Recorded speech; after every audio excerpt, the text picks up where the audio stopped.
Judge Paula Zinnis wants the alleged MS-13 gang member and human trafficker returned to the U.S. by tomorrow. But the administration says she does not have the authority to do this. The White House has even made a major change to their legal team to better fight this judge, suspending a lawyer who they say failed to, quote, zealously advocate, unquote, on behalf of the U.S.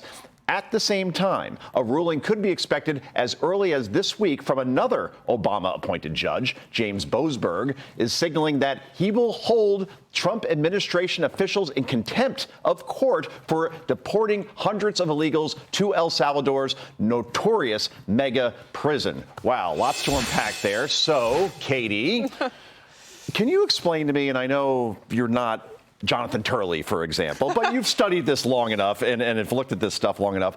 Why do we hear from these judges that these types of folks who are shown to be in MS-13, who may have engaged in human trafficking, that they somehow deserve due process for after they entered the country illegally? Well, in this particular case, they have found a technicality. And the technicality is that this man, who is an illegal immigrant, who has been here and ordered as he has been eligible for deportation.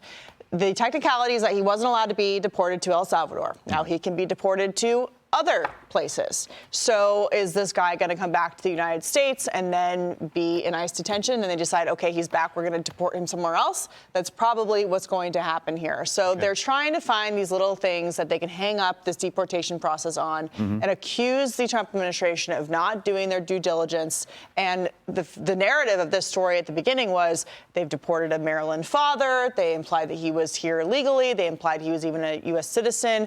None of that is true. He's here illegally. DOJ alleges he's part of MS-13, but it's all about the fact that he was simply deported to the wrong place. Great points. And Guy, it's the broad brush of the media that's trying to say, look, they did that to him. It could happen to you, Guy Benson, or Molly Line, or Katie Pavlich, that you could be deported at any time. But again, it seems like the media is going out of their way to try to find these specific examples of clerical errors to try to kind of justify the fact that maybe MS-13 gang members or Tren de Aragua should not be sent to El Salvador prisons or elsewhere. So, to Katie's point, yes, this is a technicality in this particular case, but technicalities matter. So if they did it wrong and they're admitting error, bring him back. And if you want to deport him elsewhere, fine. You have to work within the strictures of the law. I think that is important. I do think you're absolutely right, however, that the media, many of them, including it's like their allies on Capitol Hill, the Democrats, they spent 4 years either dead silent about or cheering on an invasion of 10 million illegal border crossings. And I said this earlier in the week on America's Newsroom. I don't want to listen to any complaints from you if you did not give a damn about 10 million illegal border crossings. It's important to get things right and to have due process. I'm in favor of that. I think you have to build credibility, though, to make these points, because the opposite question could be, all right, you found 1 or 2 cases that might be problematic. What about the other 100,000 people that have been deported already under the Trump administration, many of whom had deportation orders, violent crimes? Why were any of those people in this country to begin with?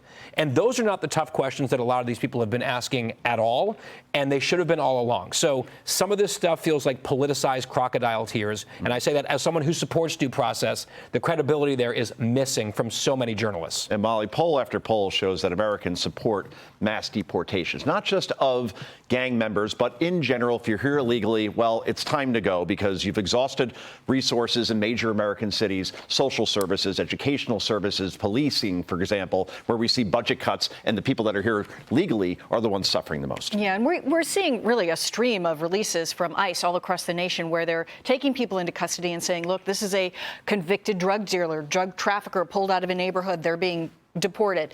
This is someone who's wanted for murder in another country. We've caught them today and they're being deported. This case, though, is not that case. This is an individual who, as far as he's being portrayed, does not have a criminal record, an actual arrest record. As Pam Bondi was questioned by Shannon Bream, who really tried to get to the bottom and asked a lot of follow-up questions on this regarding this individual. And she went on to say that ICE has testified that he was a gang member, but it isn't someone with a criminal record. And Shannon tried to dig into this, you know, talking about the court of public... As far as being convicted, you mean? Yeah, and she talked with the AG about getting into the court of public opinion on this, seeking clarity. And Pam Bondi went on to say, you know, that ICE was the one that testified this, that he should be here because he's studying to be an electrician. At the same time, he's got a local union that says they were led to believe that all this time he's been here legally, that he's a resident of Maryland, a sheet metal apprentice who works full time. So he does have people behind him at the local level saying that this MS-13 gang member is not accurate, in which case then we've got this clerical error that it goes back to. So. Although you also, and that's fair, and I think that's a sympathetic story, potentially. We'd like to get all the details. I just have to point this out, and I think it's important. We don't just have the right to deport gang members and convicted and violent felons. Correct. If you are in the country unlawfully. If you came here illegally, we can deport you. Because it's a crime. Right. It's also a crime to enter the country without permission, and that tends to get lost when we're talking about deporting people with violent criminal records. But you can't just walk into the country anymore. Yeah, and most of the media seems to be focusing on the fact that there are 3 children involved. Some are special needs, therefore he should get a pass. I think the way it plays out ultimately is that he will be taken back here and then deported somewhere else besides an El Salvadorian prison. The question is, does the family go with him to this particular place? And we're going to see how that plays out. I'm sure we'll talk about that during the week. Hey, Sean Hannity here. Hey, click here to subscribe to Fox News YouTube page and catch our hottest interviews and most compelling analysis.